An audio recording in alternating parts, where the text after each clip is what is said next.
You got three guys looking one way, two guys looking the other way, now what? So this is a concise way of saying what happens when we're just looking at, we have different views. This is from BlackRock, and he just sent it to me. So this is a newsletter. So notice that there is just not a single word in there that is quantitative or derivatives or analytical rigorous about all.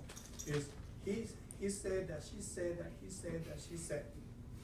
Now what? Well, now we got these birds looking different ways, right? That's what happens because we now, there is a, is it recording by? There is a story that, it's a biblical story from the Jewish Bible. It goes like this, probably you know it, but here we go. There were some guys in a town, I forgot the name of it. And the guys were so enamored with themselves that they decided to create a tower that would reach heaven. And so they began. Right? So floor after floor after floor after floor. And God was seeing this and saying, I don't like this crap. Not even a little bit. So I'm not going to tolerate it. And so what then the God of the Hebrews did was to create different languages at that moment in time. And so bring me a brick. Now you will say, you bring me a brick, and you will think that the guy who used to bring the brick to you will understand. But now that guy speaks a different language. And so he's telling you, I don't know what you're talking about, but you don't understand when he says that. And so the tower came to an end. That became known as Babel's Tower. That is where we're, in my mind, where we are now. We thought that we were going to nail monetary policy from here on out by just using words. The guys who have money at stake know a little different. So check this. Yellen reaffirms defense plans for the federal funds rating quantitative easing. Now there are this, just what does she mean by extended, prolonged, about, some, what the futures are saying. So now this is the part that I like, right? What this is all about, that lowercase r. Right? This is what the federal funds, the future federal funds predict for the federal funds rate is. So if you were in the federal funds market, in the futures federal funds market, you will be forecasting those expectations now. Right? You will say that that interest rate is going to stay essentially at zero for the remainder of 2014, and then you will then expect to increase gradually over time. And so then you will be replacing those zeros with numbers in there, and then those numbers will then translate into an increase in the long-term rate. Now, the ways describing there, the ways articulated in here, assumes that everybody is looking the same way. That we're not just these birds on a stand and looking in the same way. But what about the guys who have a different view? What about the guys who believe that the interest rate is going to be higher than this? Well, these are the median target rate. And so what this framework does not recognize is that not all of us are going to be seen in the exact same way, that some of us are going to have different views, and that there is a dispersion of views, and what these little blue dots are indicating is just the medium of that dispersion. So there, half of the guys are going to be up, half of the guys are going to be down, and so it's this. The question that arises is, no, what? No, I mean, this is the Babel's Tower problem in action. Bring me a break. We don't know what that is, right? Because there is now a huge, well, they're just showing us the median. They don't show whether, they're not showing on the variance of the dispersion of expectations. But the question is, what do you do with this? This is the problem that communications of the central bank is supposed to solve. And it isn't. I mean, notice that in here, the gap between the medium and the futures is fairly close to each other, but that the gap rises over time. This is, to me, this is indicative of communication policies not functioning. It is creating a dispersion about the future. And that is going then to have individuals that the moment they change the wording a little bit from sometime to next month, it's going to rearrange all these expectations, and that is going to introduce a big swing in the interest rate.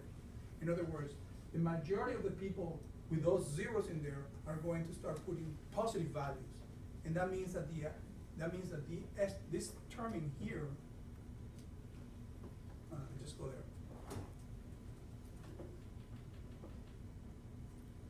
That means that this term is going to rise, not gradually, but abruptly, which means that the long-term rate is going to rise, not gradually, but abruptly. Only because there is an unwillingness or hesitation on the part of the central bank to be specific about the plan. All right. So, now what?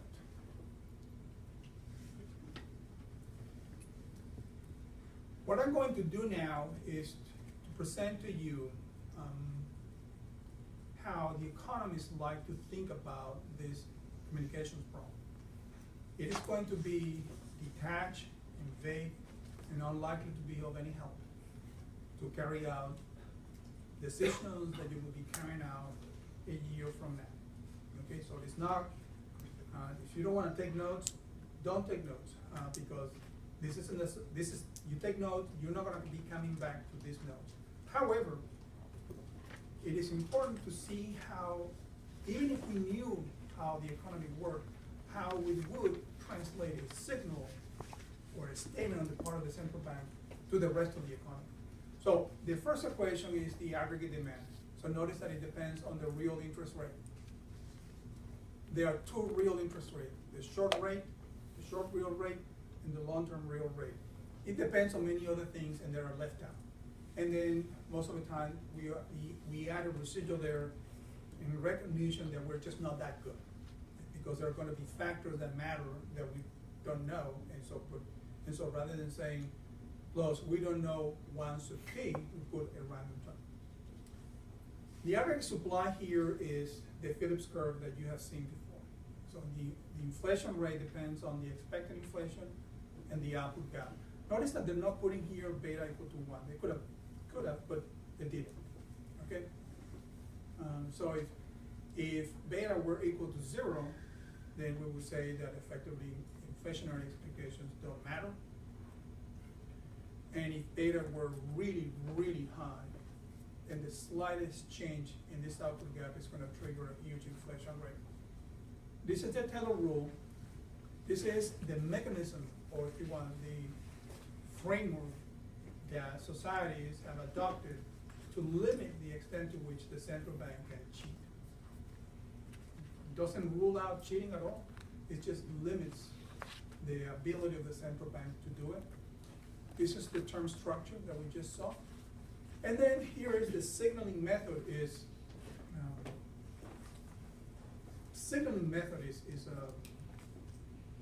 to the extent that I cannot differentiate between one method and the other, it's truly a vague thing to say. But that's how we go about it in my line of work. So we say there's a signaling method, and think of this as the statement that the central bank will say at the end of the meeting. So what would the central bank be referring to?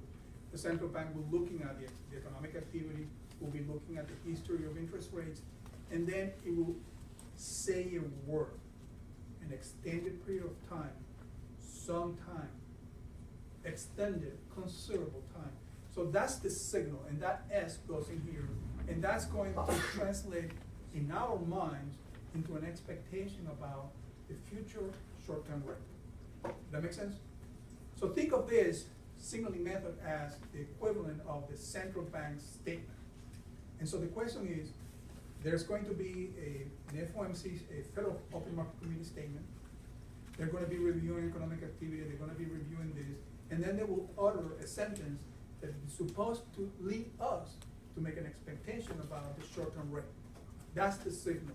That's the considerable amount of time. That's the extended period. Those choice of words are the signal. And we then take that and make an expectation. What it assumes is that everybody reading that statement will generate the same expectation, and that's not true. Okay? Because I could have in here Ivana having an expectation, Pete looking at the same words, having a different expectation. So it is not recognizing the heterogeneity of individuals informing their expectations. Nevertheless, we move on. Right? And so here's how this is supposed to work. The signal is uttered. We're going to be ending the asset purchase program in December of 2014. I'm making this up. Okay? So we're going to say that. We then translate that signal into our expectation about the short-term rate in the future. So we then do this. We now revise this line in here. And when we revise these expectations for the future rate, we go and revise our expectations for we will go and revise the actual value of the long-term rate today, not in the future. The long-term rate is going to change today because our expectations about the future short rate have changed. Okay? Let me just. The moment we revise this term, because of the signal that the central bank sends, the long-term rate changes today, not in the future. That long-term rate is supposed to affect economic activity. Think of that long-term rate as being comparable to the mortgage rates. Okay? And so that's going to change economic activity. Changes in economic activity are going to affect the short rate, and changes in economic activity are going to affect inflation. These two guys go and affect economic activity, and that fits back in here. This is what the traders, what the bond market people, what other central banks visualize. You say something, and that has a collection of ramifications for the rest of the economy. And what's being done in here is to be a little more precise about what we mean. Okay? Now,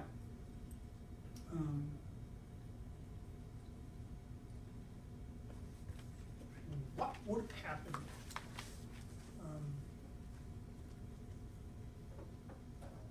I'm just trying to think of. These arrows denote that there's a channel of transmission from one variable to the next. And those channels depend on coefficient values. And the question is, what would happen if those coefficients were 0?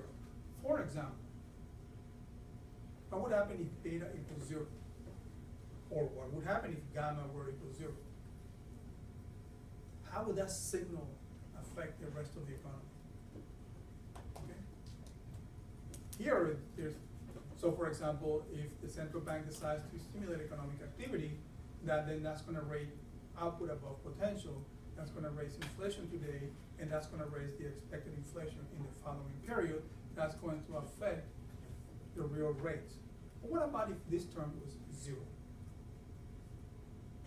Or what about if this term, this gamma, were 0? How would that change how the signal works? All right. So this is how the profession thinks about signaling. So you can see that on the one hand, we don't have any formal structure that we can say, well, we're going to do this, and therefore we can see and form an expectation about what's going to happen next. We don't have that formal structure. We don't have slopes. We don't have t-tests. We have just words. What I like to do now is to talk a little more about how do we get to this point. Okay? Because it is the central bank's decision to be more transparent. And so how did they go about thinking about being more transparent? You can imagine that some of them says, well, we publish the balance sheet every week. What more transparency do you want? And so what I like is to go over documents that outline how at least the Federal Reserve came to this conclusion. And so notice the FOMC statement that I showed you in 1996, that's almost as far away from us as the Declaration of Independence. That's just gone. Right? And that what we now call communication strategy is considerably more recent. It's 2004. And so this is how the Federal Reserve initiated the process. Now I want to talk a little more about the document that you're going to see here. These are, when the Federal Reserve holds its sessions, these documents are stored. And the conversations, everything that went into that conversation is stored. And they are released with 5-year lag. So you couldn't see these documents in 2005 or 6. You had to wait until 2009 to see it. Okay? So much for transparency, but let's not pay the others. Right? Okay. Let me just make this a little bit.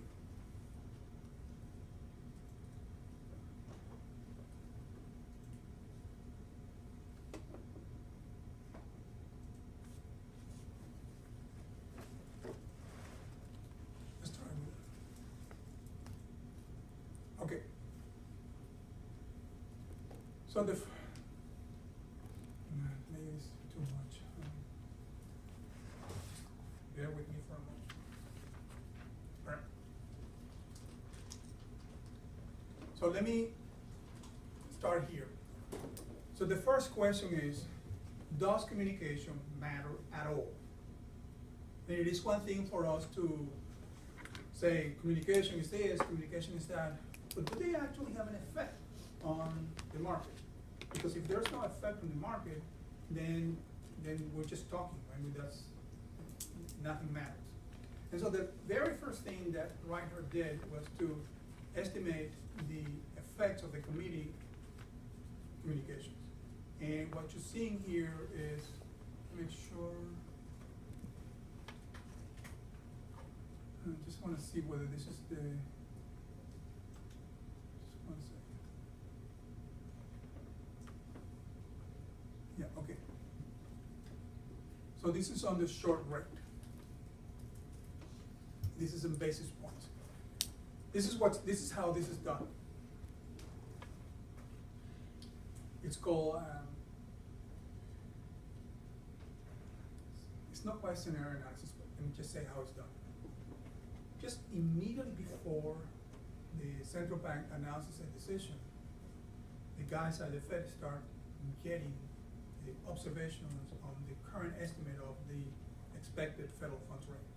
So 1 minute, 1 minute, 2 minutes, 3 minutes, 4 minutes, prior to the decision. And then the decision comes in, and then they start doing the same thing. What you're seeing here, let me make this a little bigger.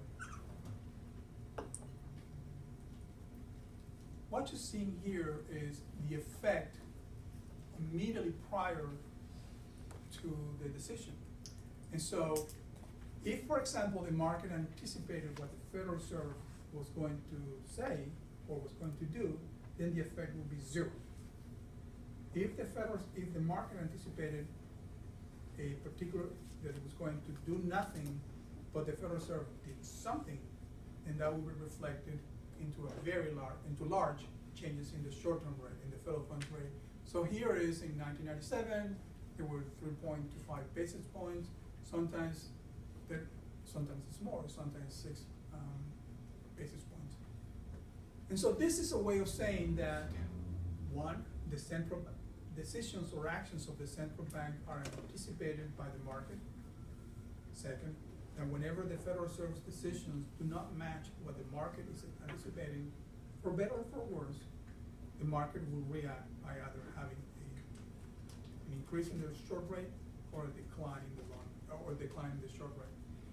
Now, what you're seeing here is just the FOMC statements. This is what I was showing you earlier. today we met, we had some cake, there was some donuts, we talked about monetary policy, things look good, we're leaving things as they are. That's the statement. Now that's not the only way in which the central bank communicates with the rest of us. The other ways in which the central bank communicates is by when the chairman or the chair goes to Congress, and so you have what the anticipated effect on the anticipated interest rate before the testimony and right after the testimony. If you ever see the chair of the Federal Reserve presenting to the testimony, most of the time that's shown, half of the TV you see the chair speaking, on the other end of the bottom half you have the market reacting to each word. Because the market will anticipate how the chair will be saying, and every single departure invites a reaction. Peng says, well, does that mean that everybody sees it the same way? No, the market, some of the guys will be willing to buy, some of the guys will be willing to sell, and what we get to see on the screen is the net effect. But there are going to be differences over these. So monetary policy is one, and the other one is what we call the minutes. The minutes offer a more detailed view about what went on in the statement, but it is not that much of a big deal. And then in here, you have, on average, what are the absolute effects? Here is discounting this sign. So you take the absolute of each effect, you take the average, and so the FOMC statements, on average, affect the interest rate by 6 basis points. And then the next question is that large or small? Well, it has to be relative to something. And so the relative to something are these items in here that are not associated with the Federal Reserve. So when the Bureau of Labor Statistics announces that inflation did this, and people were anticipating something else, that has an effect on the short rate. And so to judge the magnitude of this, it has to be relative to something, and the something is that, which is those announcements that are not done by the Federal Reserve, and that are still viewed to matter. All right? So the way this is an essay in persuasion. So the next thing, so Vince says, what we say matters. It matters for the market. Not that it matters in the overall scheme of things, but to the extent that we are being anticipated, what we say matters for the market. The next thing that comes in is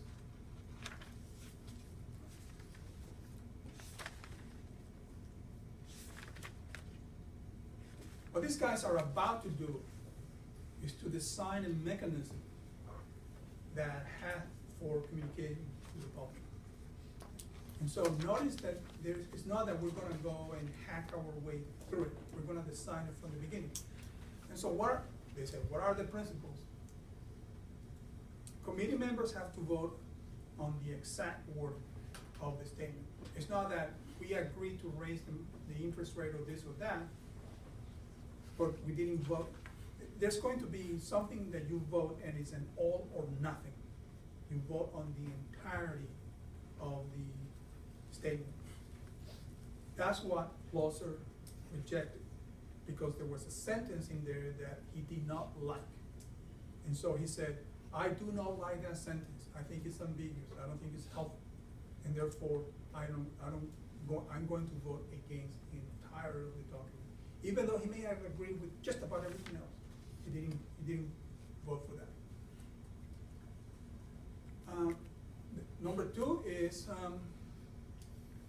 the statement works for us, not us for the statement. In other words, they don't want deliberations of monetary policy to be hampered or adversely affected by their perception about what the statement is going to be. The statement should be flexible enough, which I read, the statement should be vague enough to allow members' views. The statement should be clear to the public. I don't think this is working out. But notice that they, in typical Federal Reserve language, they say should, right? And should is, that already hedges the statement. Should, well, man, shouldn't, okay. The statement should cover the range of feasible contingencies, that we don't do, and the statement should avoid the use of potentially charged terms. I don't know what that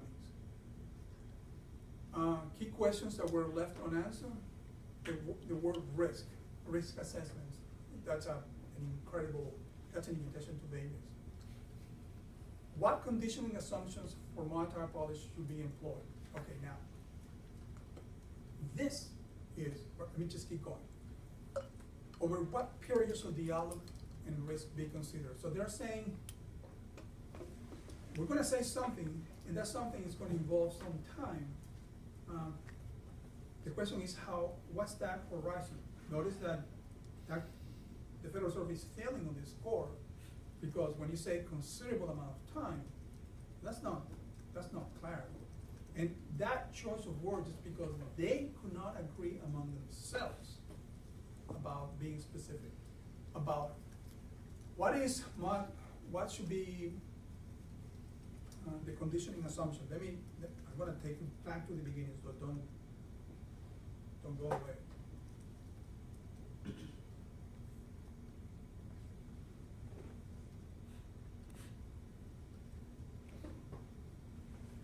Here, Lawson, who objected to the guidance indicating that it would likely be appropriate to maintain the current target rate for the federal funds rate for a considerable time after the asset purchase program ends, because such language is time dependent. The time dependent is key here for Lawson. So keep that in mind. Let's go back now.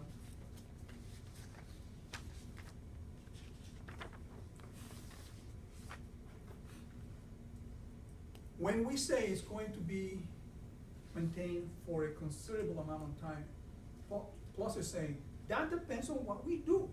It is not that it's going to be a considerable amount of time to see the first snowflake.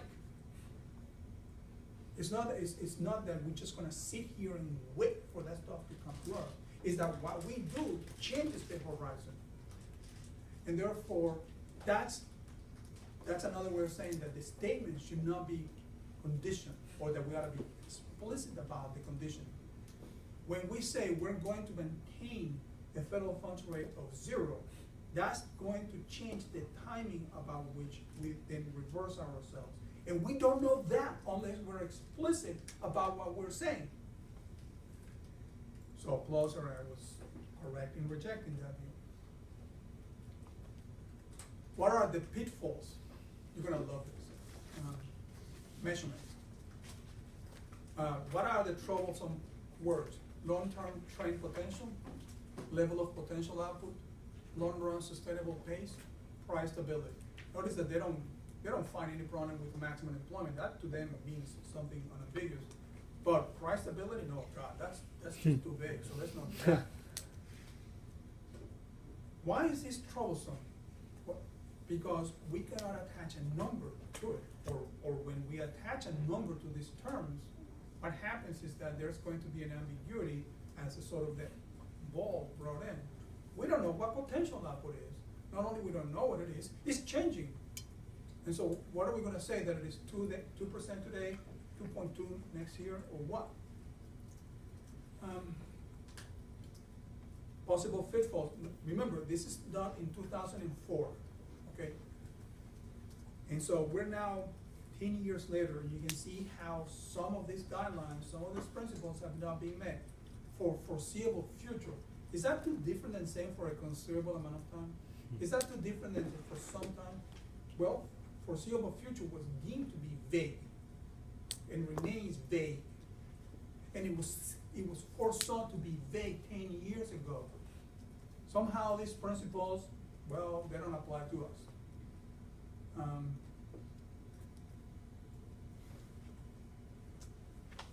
Let me see what, I want to make sure that I don't bore you too much with it. No, this is, you're gonna like this, or I hope you like this. So,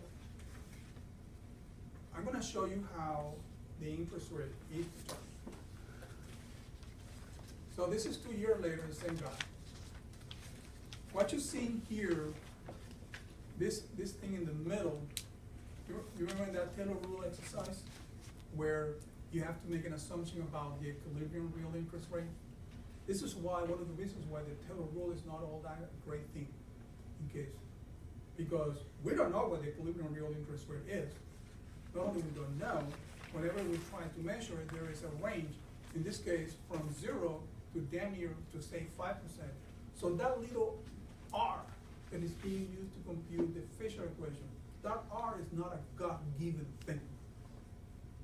That r depends on how we measure it. And depending on how we measure it, we get a different Taylor rule. All right?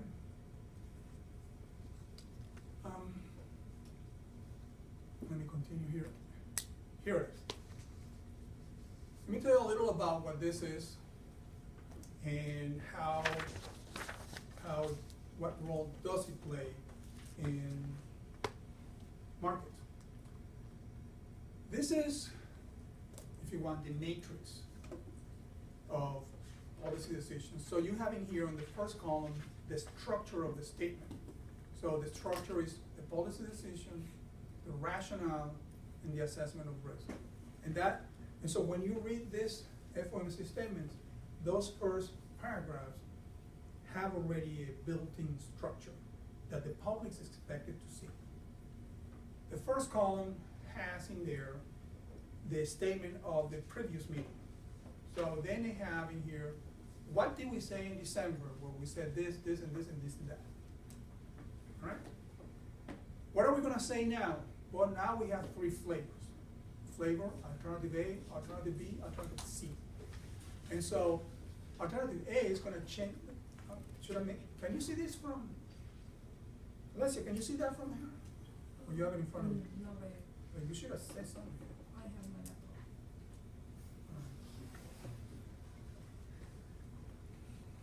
But Rohan doesn't.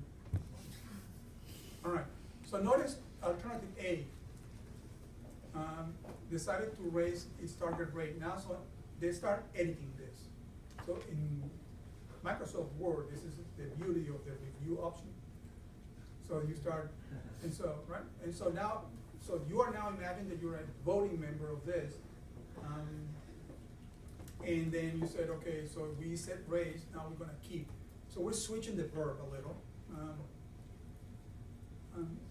Notice that despite elevated energy prices and hurricane-related disruptions, you want to put a slightly more positive tones. Although recent economic data have been uneven. Now that's beautiful language, right? Talk about saying a lot with nothing. That's magic to me. I would say that I used to be involved in this, and just crafting those 6 or 7 words will take a room with this many people an afternoon. I mean, talk about the blind leading the blind. None of us were graduate, have an English major. None of us. Or maybe we're hacking this one through, right? All right, so that's option 1. Don't change the interest rate. Option 2, or alternative B, is to raise the interest rate to 4.5 instead of 4.25. And option C is to raise the target. So this is, B is the same as C there. And then the rest of it is wording, right? It's just, and so you vote on A, B, or C. And we don't get to see the 3 options. We get to see 1. We get to see the 3 options 5 years later. And so when they say that you have to vote on this, who votes for A? Who votes for B? Who votes for C? Who has the majority? Okay? Do you see, by way of, I mean, I know that the answer to this is no, but I just want to emphasize the point. Do you see references to IS, LM, Phillips curves, slopes, statistics? Monetary policy is about the managing of expectations. And the managing of expectations is about communication between the central bank and the public. And that communication, for better or for worse, is through words. Words, however, don't have the same precision that an equation may have. And so there's going to be this lingering ambiguity, okay? But this is how, when you saw in macroeconomics at one point that well, how are interest rates determined? Well, we assume the central bank targets the money supply, and here's the demand for real balances, that intersections where the interest rate is determined. That's crap. Unadulterated, unpaid crap. It is not true that that's how the interest rate is determined. The way the interest rate is determined is here, and it is a vote. Okay? All right. What I want to do now is to talk a little about this, the chair. This is not, this is fairly fresh, right? It's not last week, but it is fairly fresh. And this is another method of communication that central banks use to tell us their views. Now, here, each Federal Reserve Bank can say what it wants, and so there's always this tension between the Federal Reserve Board and the other Federal Reserve banks. But by and large, the chair gets the benefit of the doubt. What I want to do is to show you how her views may be informative about the tension between U-Star and UN. So this is the chairman goes, or the chair goes and makes a speech, and that speech is, goes and reveals things. So she's arguing that right now, at least as of April of 2014, there are three questions. The first question is there still significant slack in the labor market? And so I'm gonna start highlighting the segments where I think that she's saying that her U-Star is far below what others may think the natural rate. So for example, when I say there's little question, there's little question that the economy has remained far from maximum employment. He says whatever estimate you have for the natural rate is wrong. She's saying that. Whatever estimate you have, we're going to be assuming that the relevant unemployment rate for monetary policy is way lower than whatever you say for the natural rate is.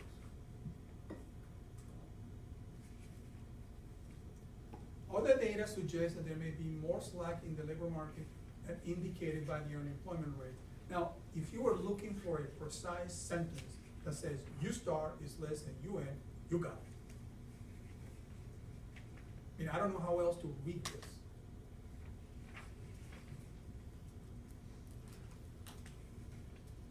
There's ongoing debate about why long-term unemployment remains so high and the degree to which it might decline in a more robust economy. I don't know how to bring it out to you, but it's, in other words, let me just see if I can put these two guys together. There is ongoing debate about why the long-term unemployment rate remains so high and the degree to which it might decline in a more robust economy. And so that's a complicated way of saying that don't just look at the growth rate of Apple, because we have this long-term unemployment rate. Now, to her credit, or to our recognition, we talk about the unemployment rate as though it was the same for everybody. So the unemployment rate differs by ethnic groups, by gender, by age, by region, and by how long have you been unemployed. We abstracted from all of it in this credibility analysis. And so we talked about the UN, as the natural unemployment rate, as though all labor was homogeneous, as though there was just, it doesn't matter whether you're old or young, it doesn't matter in what part of the country you live, it doesn't matter whether you're female or male, none of that matters. But when you look at the unemployment rate by those categories, there are big differences. And so to her credit, she's saying, I don't want to just look at the lucky guys, I want to look at the unlucky guys.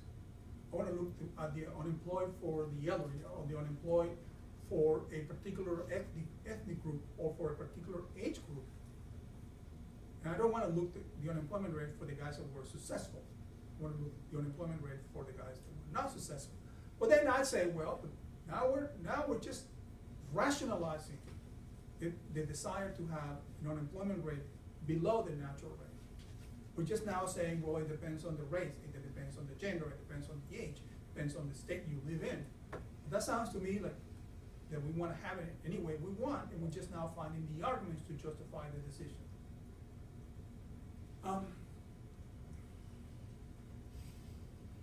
Not content with the earlier statement, she says the low level of labor force participation may also signal additional slack that it is not reflected in the headline unemployment rate. In other words, from her standpoint, the headline unemployment rate is not all that informative about what the Federal Reserve cannot do. That it is okay to go to pursue economic activity that will bring the headline unemployment rate below what people would consider the normal or the natural rate, because it's just not that informative. That's her argument. Well, all right, so then, so I highlighted those segments in there because I wanted for you to see that how speeches themselves can be used to make an inference about what the central bank is trying to do and to translate that inference into the frameworks that we have been using. In other words, if you were, say, a trader, or if you were somebody who has to make an investment decision, and you don't know what the central bank is doing, but you know that they care about inflation and the unemployment rate, fine, and you see the unemployment rate declining, you would tend to think that that will signal to the Federal Reserve that it's time to abandon the period of accommodative monetary policy. Not to her, because that unemployment rate, that headline that you're looking at, it is not sufficiently informative to her. And so you will then be changing your expectations about the short-term rate. You will be changing those lowercase r's that are on that board. You will then be changing the long-term rate, okay? Even though you know that the central bank may say, sorry, we didn't mean it that way. That's not, to me, great communication skills. Okay, so what I then want to do is to show you the part that, one of the parts that, then, here we go. Now, fundamental to modern thinking on central banking is the idea that monetary policy is more effective when the public better understands and anticipates how the central bank will respond to evolving economic conditions. That's the mantra that I've been trying to bring out to you.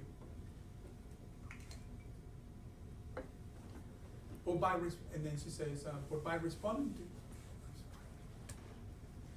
to changing circumstances, policy can be most effective at reducing the uncertainty about the course of inflation and employment. So this is, she's saying, one of the roles of communication is to reduce the noise. So remember, uncertainty is the width, uncertainty is the variance of the distribution, and what she's saying is that we can reduce that. What I'm heading is towards something else that I like in here. Hopefully it will be here. No, maybe not. It's not here.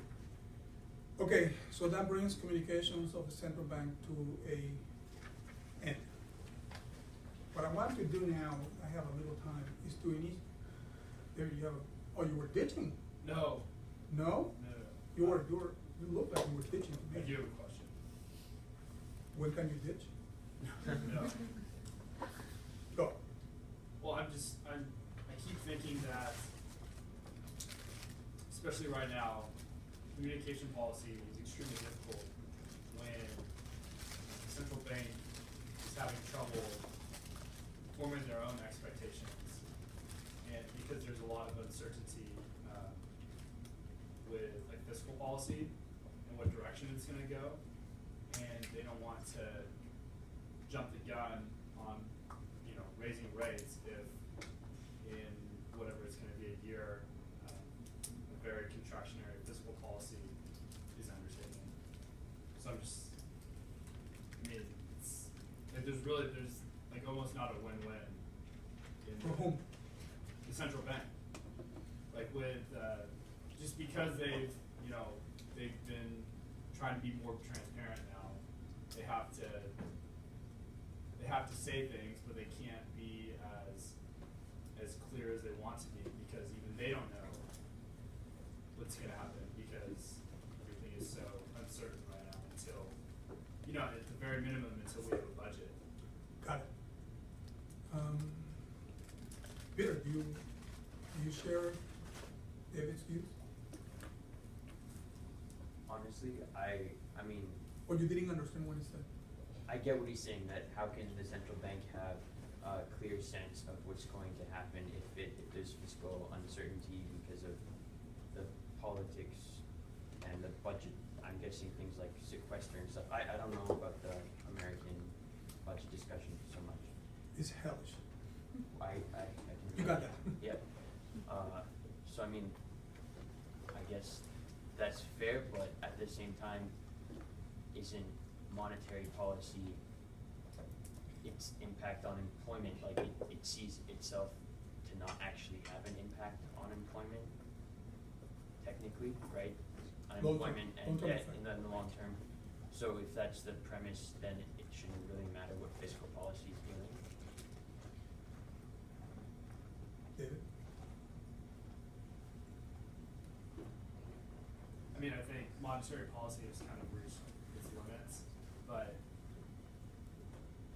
like everything, you know, we highlight what Janet Yellen says and how it's so just up in the air and all the birds are looking different ways, but she can't really, especially if you have a bunch of, you know, economists in the room that are voting for what, you know, a lot of thought, you would hope, went into what she's saying. Isn't that kind of the best that she can do right now? I'm gonna get to you in just a second. I wanna create a little discussion. So, for example, Lexi probably has already her view formed. Lexi? I mean, I see what you're saying. I'm trying to think of what. Let me see if I can summarize. Yeah. He's saying that one of the missions of the central bank is communication, communication about the outlook. Exhibit B. Exhibit B is that outlook is being clouded or confused by the role that fiscal policy has. Yeah. Peter comes in and says, fiscal policy affects economic activity, but that shouldn't be the role of the central bank because or a concern of the central bank, because the central bank's objectives are about inflation, especially in the long run. So then the conclusion that Peter reaches is, well, then the central bank should not be concerned with David's view. Do I have this right? Essentially. To which David says, is that the best Yellen can do? And that's where you come in. I mean, I agree with like what Peter is saying. I think that in the end, the central bank has to mainly control inflation and not. I mean, they obviously have to work with with fiscal policy and try and balance it out. But in the end, I mean, the inflation is the number one goal. So it's very difficult to be able to make long-term decisions based on something about the fiscal policy of the U.S. government that no one knows 2 years from now anyway. Ariel, do you agree with that? I don't know. Um, I mean, I think it's so complicated because everything is so connected amongst, honestly, you look at fiscal policy and how Congress works and how that affects employment, which obviously, as we know, it's tied to inflation, so all of it is connected. So in a way, you do have to think about what Congress and the government is going to do, base your monetary policy off of that at the same time. Peter? I know there's this whole discussion about independence and accountability and effectiveness, but I mean, I don't think I'm adding anything to what I said earlier. But like how permissible is it to have tension within structures of the state? So like how permissible is it to have an expansionary fiscal policy and then a central bank that essentially by wanting to reduce that? Is that okay to have? Is that kind of the state contradicting itself? Or? No, it isn't. But let me see if I can just steer this in a different direction. David's original objection was that, and you were highlighting the role of fiscal policy, but it doesn't have to be fiscal policy. You're highlighting the role that it is, the future is uncertain. In this case, you're saying that the uncertainty is rising mostly because of fiscal policy. Let me ask you this now, and it's going to be an idiotic question, but do you think that there are many weather forecasters in the North Pole? Something like, it's going to be cold today. Not really, right? Do you think that there are many weather forecasters in the Sahara? It's going to be warm today. So you see that the point is that if there is certainty, then communication is redundant. It's really redundant. The point of communication is to deal with the uncertainty and tame it. Saying, how do I deal with that uncertainty? Your question was suggesting that the Federal Reserve said, I know that this was not your intention, but that the Federal Reserve said, I don't know how to deal with that crap.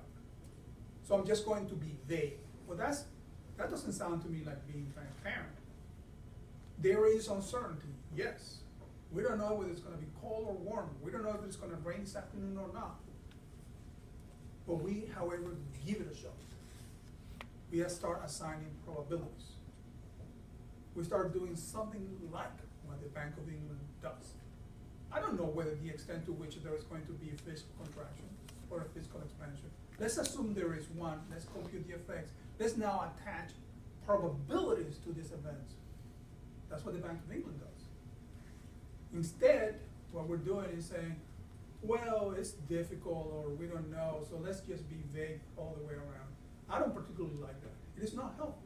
Again, there is no ambiguity about what the weather forecast will be in the North Pole or in the Sahara. None. Therefore, to have a weather forecast coming in the news and saying, it's going to be cold tomorrow, so bundle up or some other crap like that, it's just not informative. The role of communication is to tell you something that you didn't know in advance, and for that piece of information to change what you would otherwise have done. We're not doing that. Or at least the way I see it. And the point about it is that the reason this is complicated is because of the subject that we're about to undertake. We're going to be doing unconventional monetary policy. Unconventional monetary policy is about words and how these words can steer the long-term interest rate. That's what we're doing. We're just trying to steer the long-term rate in one way or another with words. All right, so let me start with this. What I like to do is to start by what is conventional, not unconventional, but what do we mean by conventional? What is the type of monetary policy that we have studied so far? Whether it's in the form of an LM schedule, whether it's the form of an indifference curve, is what we have been studying so far. In other words, we say the central bank targets a short-term rate and buys or sells treasury securities in the open market so as to attain that rate. Now, here is a simplified structure of the balance sheet of the central bank. In the United States, the central bank holds treasury securities, holds mortgage-backed securities, holds foreign exchange, other will include gold. There will be several things in there, right? And treasury securities come in two flavors. Flavor one is what we call long-term treasury securities or treasury bonds, and the other one is short-term securities or T-bills. The distinction being how long was the maturity. Mortgage-backed security is a recent entry in the balance sheet of the Federal Reserve. It used to be that the Federal Reserve didn't have any mortgage-backed securities, but when the housing crisis came in and many of the financial institutions had tons of mortgage-backed securities, and they were not able to extend or receive credit on account that they didn't know the quality of these securities, the Federal Reserve said, we buy. Okay? By way of liabilities, we have currency in circulation. I will get to the government account in just a second. And then we have that the banks themselves have accounts in the central bank. And I want to differentiate that between what we call primary dealers and then other banks. And there's the capital of the Federal Reserve System. The government account is, in the case of the United States, is an account that the federal government has at the Federal Reserve. And so when Treasury or when the Department of Defense goes and tries to buy a new airplane, that money has to come from somewhere, and the somewhere is the Treasury's account at the Federal Reserve. Okay, so the Federal Reserve System in the United States is the manager of the money of the federal government. So all receipts go into this account, all expenditures come out of that account. So how is it done on a day-to-day basis when it's conventional? Well, suppose that the central bank wants to raise the rate or lower the rate, and so it is acting on the short-term treasury bills. These are instruments that are mostly an overnight or 2 or 3 days in maturity. And so the central bank goes and buys this, so the holdings of it increases. And here's the important part that I want to emphasize until you think that I'm completely crazy or deranged. When the central bank buys anything, it pays by creating money on the spot.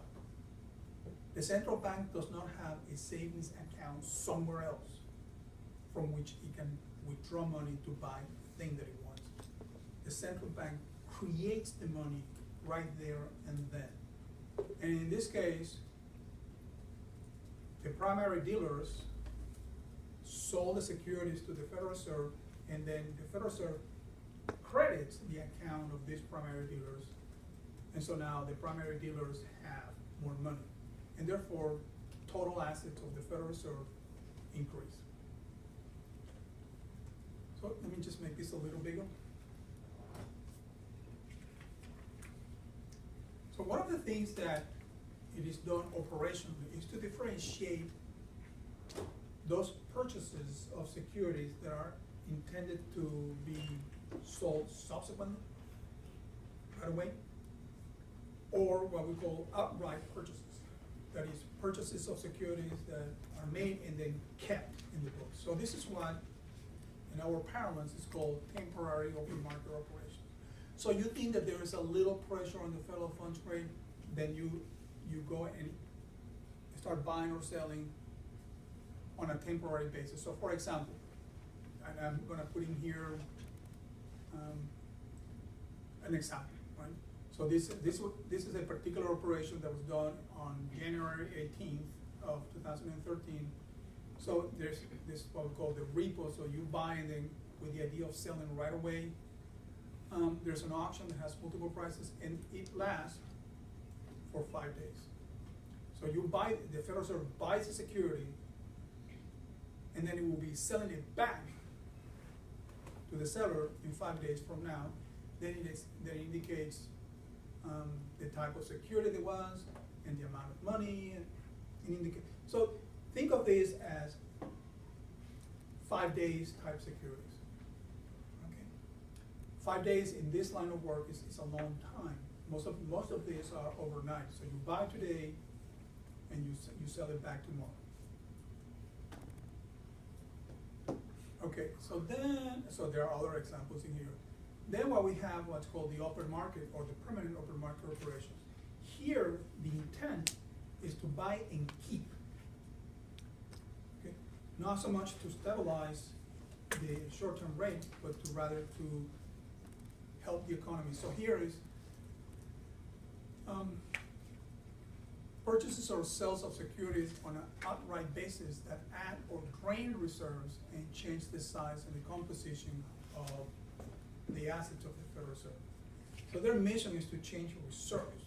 Their mission is not to change by 1 or 2 basis points the federal funds rate. And so if you really have a hankering for this, I send you the link, and these guys will make sure that they brand new numbers and words, and by the, you put 2 hours and you don't know what went on, fine. Okay, so in the United States, in the balance sheet of the Federal Reserve, securities are being held on two types. Those that were bought with the intent of selling right away, and those that were bought with the intent of keeping them. When the Federal Reserve is talking about lowering the pace of purchases, when the Federal Reserve is talking about reducing the balance sheet of the Federal Reserve, they're talking about changing the outright purchases. And so when they say we're going to lower our purchases by the overall purchases by 10 billion per month, they're talking about we're going to reduce our purchases of outright acquisition by 10 billion per month. So instead of being 50, it's going to be 40. Instead of being 40, it's going to be 30. So not all the treasury securities were created equal for the Federal Reserve.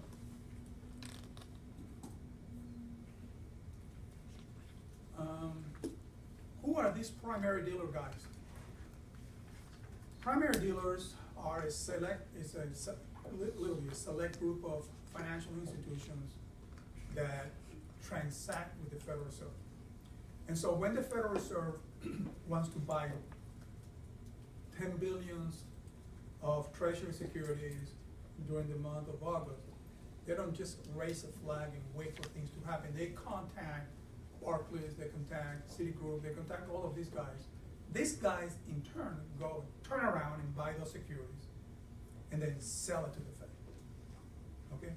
And so in the act of selling it to the Fed, they get credit. Okay? So Citigroup will have an account at the Federal Reserve, the same way that you have a checking account.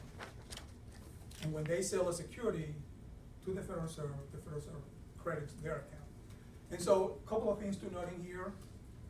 First, all of these are very large financial institutions. The Federal Reserve wants to be able to say to JP Morgan, I want 2 billion, not 2 million, 2 billions of securities by tomorrow. And for JP Morgan not to flinch, like, oh my God, how am I going to do that? They don't want that kind of crap. Okay? Second, they don't want a dealer kind of going bankrupt in the middle of a transaction. This happens, okay? And so that's why there has been so you can imagine Credit Suisse saying, going and trying to buy a security, and in the process, Credit Suisse going bankrupt. Well, that's bad news. And so they big, very large banks. All right. So now let's go. I'm going to give you a little story that you probably know by now, and two or more transparencies, then we're done for the day. So this is a statement about how the Federal Reserve views how it can influence the economy. For those of you who keep track of the notation, there's going to be changing notation. So you remember that in the previous slide, uppercase R was the long-term nominal rate. Now it's not going to be that. And so the belief is that investment and consumption are driven not by short-term real rate, but instead are driven by long-term real rate. That when you buy a house, you don't get a 90-day loan, you get a 10-year or 30-year loan. And that what matters for that decision is the real rate. And we're going to define the real rate as the gap between the nominal rate and the expected inflation. Then we bring in, well, how does this, and this is where the Federal Reserve comes in. This is the meaning of it, expectations being anchored. People who say, well, I don't know what the expected inflation rate, and Alexander Schelsel, every time I ask him, he gives me a different number, so I cannot ask him anymore. And Alexander is in great shape compared to Peter, and Peter is great compared to Pete. So these guys don't know the expected inflation rate. Do you? Alexander? Pete? My point they don't know it, right? And so, how am I gonna do that? So I'm gonna set I'm going to see the statement from the central bank, and that's going to be my expected inflation rate. Now, the next step is going to be the term structure. The long-term rate is going to be equal to the short rate plus the term premium. I'm gonna make this a little more complicated down the road, but for the time being, is this. And so how is the conventional channel supposed to operate? Well, the Federal Reserve wants to lower the short-term rate. And so what that would do is then they go and buy securities. So the short-term rate declines, the long-term rate declines, the nominal long-term rate declines, the real rate declines. And here it is in this little step in here where the anchoring expected inflation matters. Because if we believed that this monetary policy was not credible, if we believed that what the Federal Reserve was trying to inflate the economy, then what would happen? Then this decline or these changes will be automatically offset by changes in the expected inflation rate. And so the real rate will not change. And so that's where credibility matters. That's where communication strategies matter. We're going to see this more down the road. And so this is the conventional way in which the monetary channel is supposed to operate. All right, the glitch, and we reached this, is what happens when the short-term rate equals 0, or was known otherwise as a zero lower bound. Well, so now we have choice. Now there's going to be something called expand currency in circulation, and the name that we have given to that is the liquidity channel, and the other one is forward guidance, which is going to be the signaling channel. Before I go into this, I wanted to ask Sharjeel, why couldn't the interest rate, the short-term rate, be negative? I mean, we talk about it as though there wasn't something mathematically possible. What couldn't be negative? Jason, what couldn't be negative? Because if it's negative, that means like for depositors, when they deposit money inside a bank, they're being penalized. So they actually just take the money out of the bank and hide it under the bed, something like that. That doesn't mean that they'll spend the money. So it's ineffective. What happens when the interest rate is 0 is that there is no difference between cash and securities. Bonds, basically. There's no difference between cash and bond. I mean, There is no difference. I might as well hold the money, right? So when the interest rate is 0, you're indifferent between holding security and holding cash. When the interest rate is negative, you are better off by holding cash than by holding securities. Okay? All right, so I'm gonna stop here and we'll be done. Now, for the purposes of the next class, have you had a chance to finish the assignment for the Taylor rule? No? Okay, then there's no worry. Or you bringing it to the class, correct? Yeah. So, what I'm probably gonna do is to ask somebody from those 17 to explain what went on, right? So, between now and next Thursday, if you can arrange among yourselves and say, I am not gonna be talking about that crap. You are the one who's gonna be talking about it. Then that would be good to know. Okay? But I'm gonna be asking questions. I want to know what were you thinking. I want to know why didn't you try this? Why didn't you try that? I want to be critical.